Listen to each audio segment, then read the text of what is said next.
Well, good morning. Today is Monday, March 13th. It's time for our weekly meeting highlights.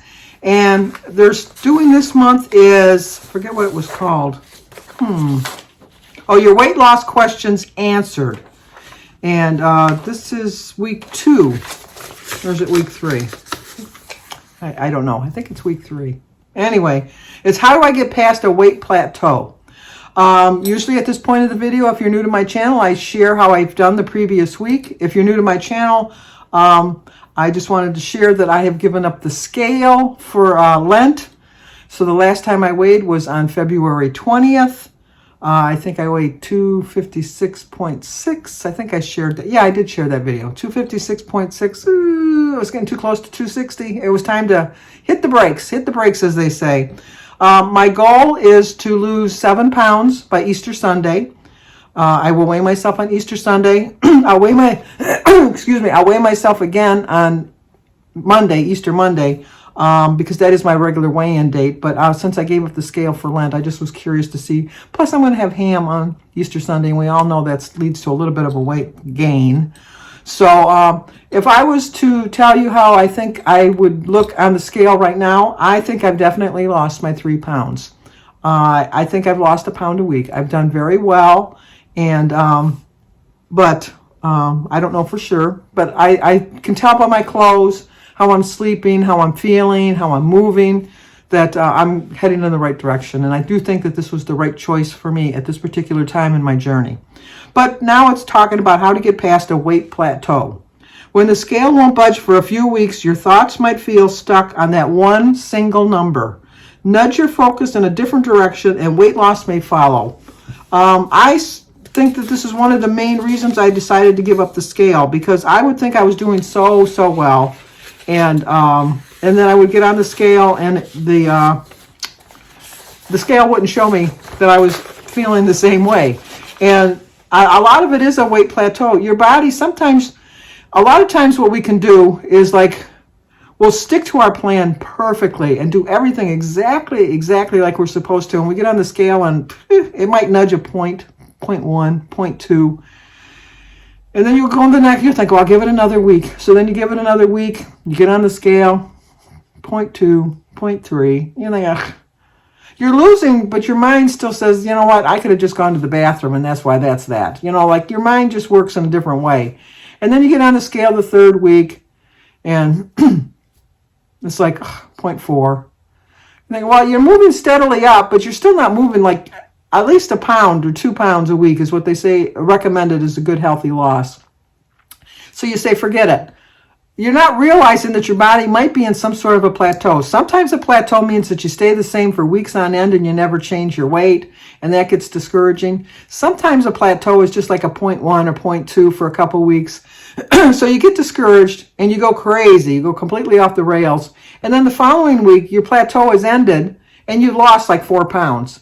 Well, in your mind, if you're thinking like I do, in your mind, you're saying, you know what? For 3 weeks, I ate perfectly on plan. I was like perfect. I didn't do anything wrong. Last week, I went off the rails and look, and I lost 4 pounds.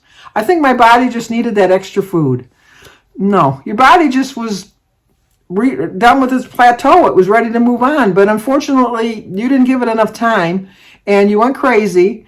And so then you think, well, next week I'll have an even better loss. And then the next week you might have gained again. You know, it's just, our bodies are very fickle and everybody's body works differently.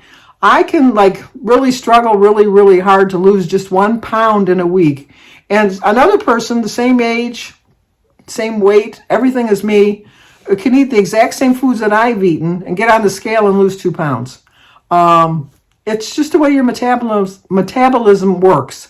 I have a friend that can devour the whole Taco Bell menu at one sitting and not gain 1 pound. I can look at the Taco Bell menu and I can gain 1 pound. So, like I said, it's all in your metabolism. Age plays it, like a point in it. But like I always tell everybody that, it doesn't make a difference how old you are. You can still lose weight. I have subscribers in their 80s that are still losing 2 pounds a week. So if you really put your mind to it and really dedicate yourself to a healthy living lifestyle It can be done. I will say I'm a little disappointed in Weight Watchers getting on the diet pill craze. I don't know that much about it. I've been just kind of seeing videos here and there.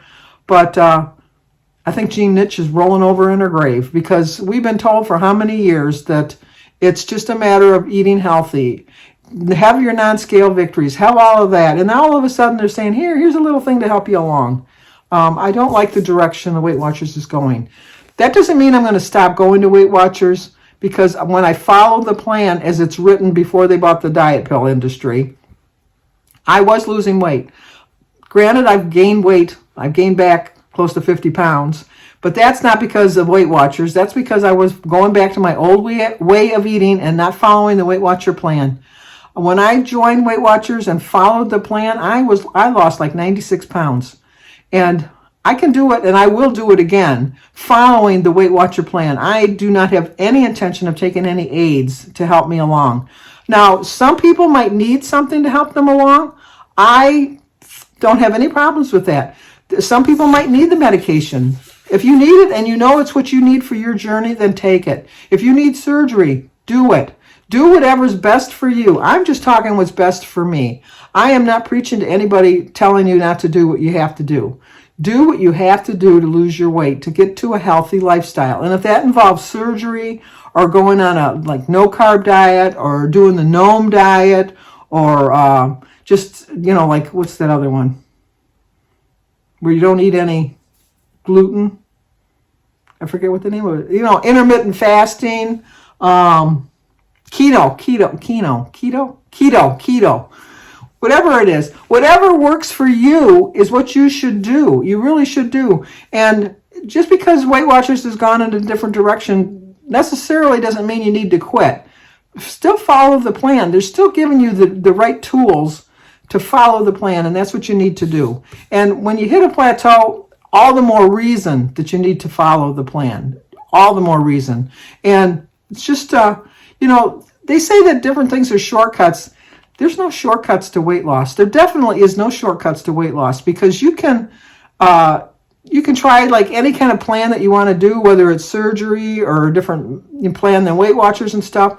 You still got to work at it. It doesn't just because you did it all of a sudden, okay, I've lost all my weight. That does not happen. You still have to follow a healthy living lifestyle. And if you hit a maintenance, and I think in all plans, no matter what you do, you're going to hit a maintenance, because it's just the way your body works.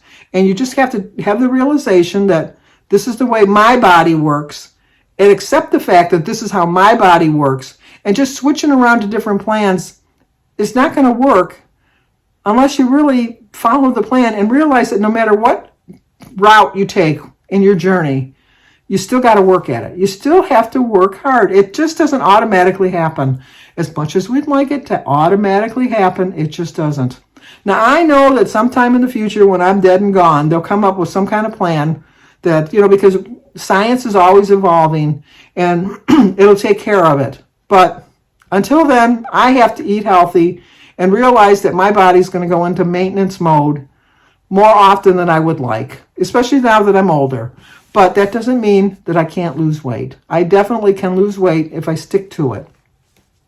Enough of the rant. Number one thing that they want you to do is list what you can't control or change other than the scale. A lingering cold that's sapping my energy. All the times I didn't track the past week. What I ate and drank last weekend. You can't control what you didn't do. It was what they're trying to tell you. If you have a cold, it's going to sap your energy. A cold lasts at least 10 days. I think in my case it lasted longer. But, you just have to realize that these things happen in life and you have to adjust to them. If you didn't track last week, track this week.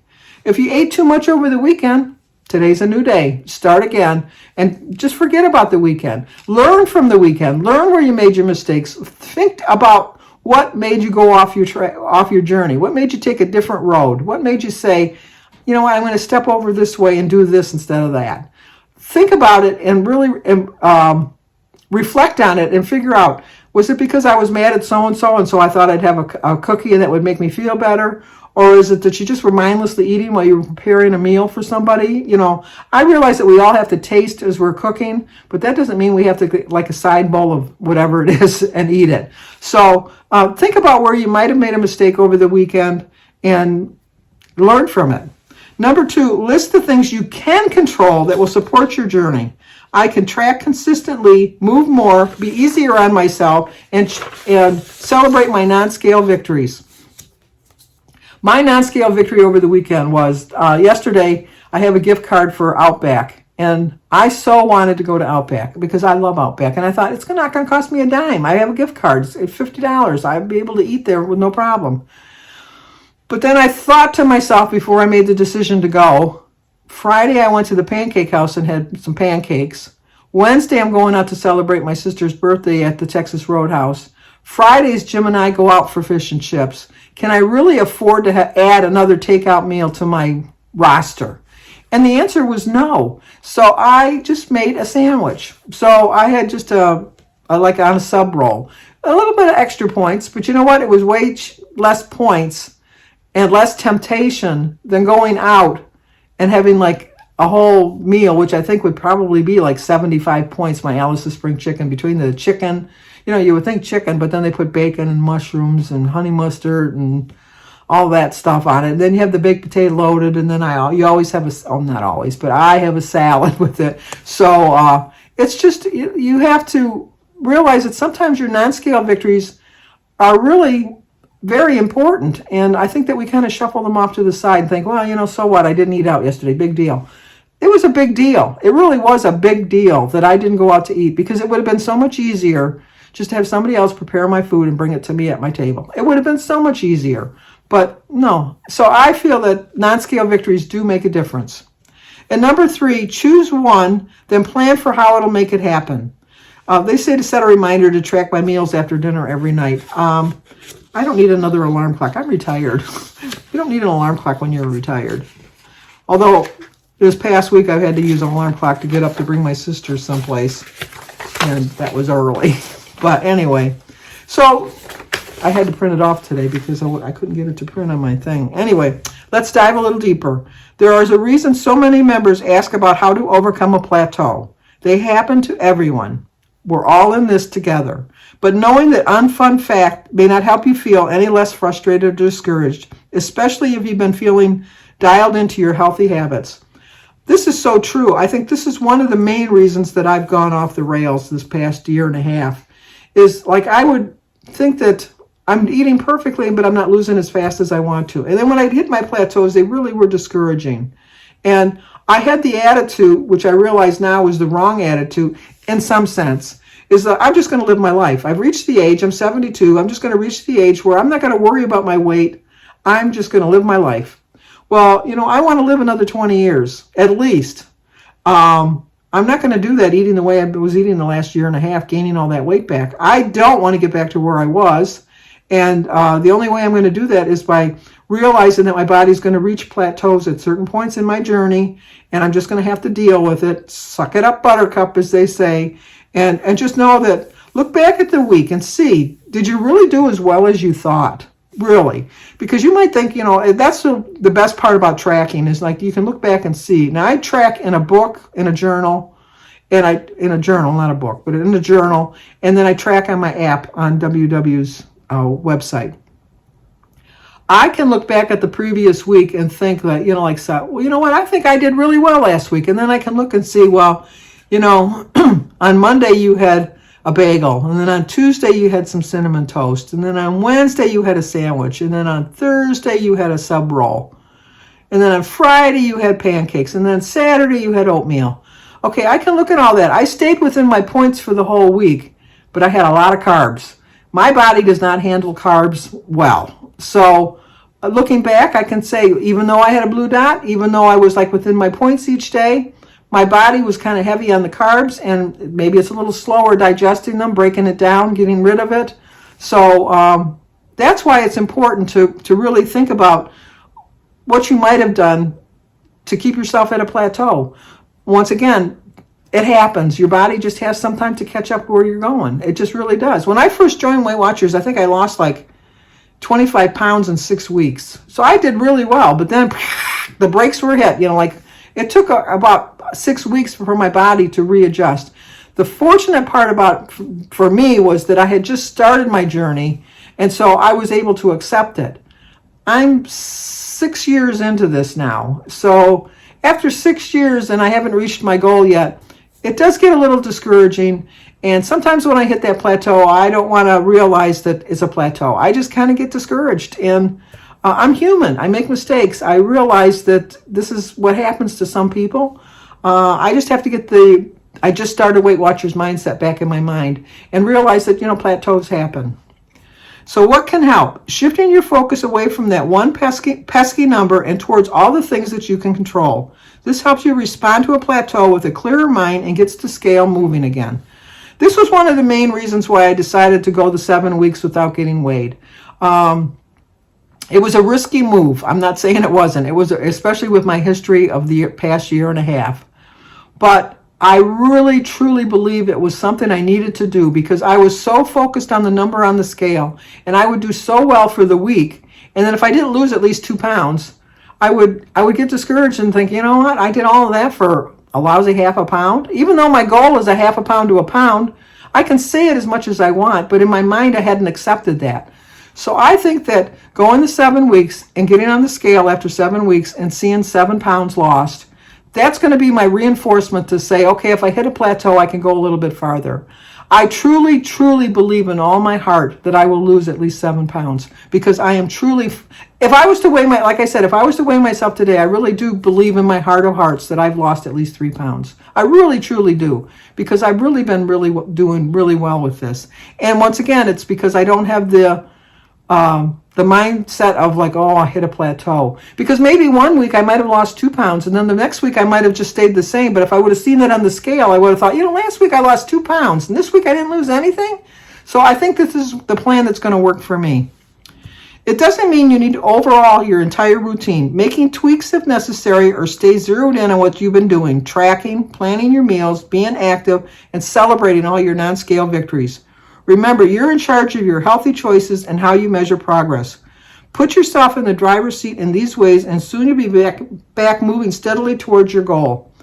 Just in these last 3 weeks, I noticed the difference in how my jeans are fitting. They're fitting so much looser. And especially, when you get the jeans out of the dryer, I do put my jeans in the dryer. I don't like how stiff they are when you just let them air dry. But I've noticed that when I take them out of the dryer, I don't have to do the little jumping around, holding my breath, buttoning the jean till my body shape gets back worked into what it is, how they fit. I've been putting them on. It's like I've been wearing them for a couple days. It's like they're not falling off me loose, but they're loose. And that reinforces my belief that I've lost at least 3 pounds. I know that the size of jeans that I'm in right now, because I'm in a size 20, if I was to go, I was in an 18 at one point. It was like, ooh. But anyway, almost in a 16. So that's kind of discouraging just in that sense. But if I was to go to the store right now, I wouldn't be able to fit in a pair of size 20 jeans. I know that because my body has conformed and shaped to the jeans over the years so that I've had them. And so I just know that I have to stick with my plan and realize that plateaus happen. So here are 3 fast facts. A plateau is when you don't lose weight for a few weeks in a row. Well, we knew that. Number 2 is changes in eating or activity habits are 2 of the most common causes of a plateau. And that's mostly because, like, if you just start doing exercises and you weren't doing exercises again, your muscles are holding on to fluids because they want to, protect the muscle. So, and then, like different foods your body reacts differently to different foods. So you got to take that into consideration too. And then sometimes the reason for a plateau, we just don't know. We just don't know. So anyway, that's your questions, weight loss questions answered. The longest I've ever been on a plateau, a true plateau, where I was truly following my plan, was 2 weeks. It was a long 2 weeks. It really was. But, like for 2 weeks, if I don't get discouraged, it can lead you right back on track. So what's the longest plateau you've ever been on? And then how did you manage it? And what did you do to overcome trying to go back to your old way of eating, not getting discouraged? And then if you're weighing yourself, how much did you lose? Because I'm sure all of you are losing weight. I know that. But that's our topic for today, your weight loss questions answered.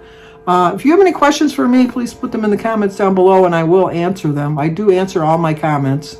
I try to answer them by the next day. So, and then as they come up, sometimes people don't watch the video on the certain day that it shows up, but I do answer them when they do come through. So, but that's going to do it. So if you're new to my channel, please subscribe, leave a comment, hit the like button, share if you think somebody might like to see it. Hopefully I see you on my daily vlog, but if not, I'll see you back here next week. See you soon.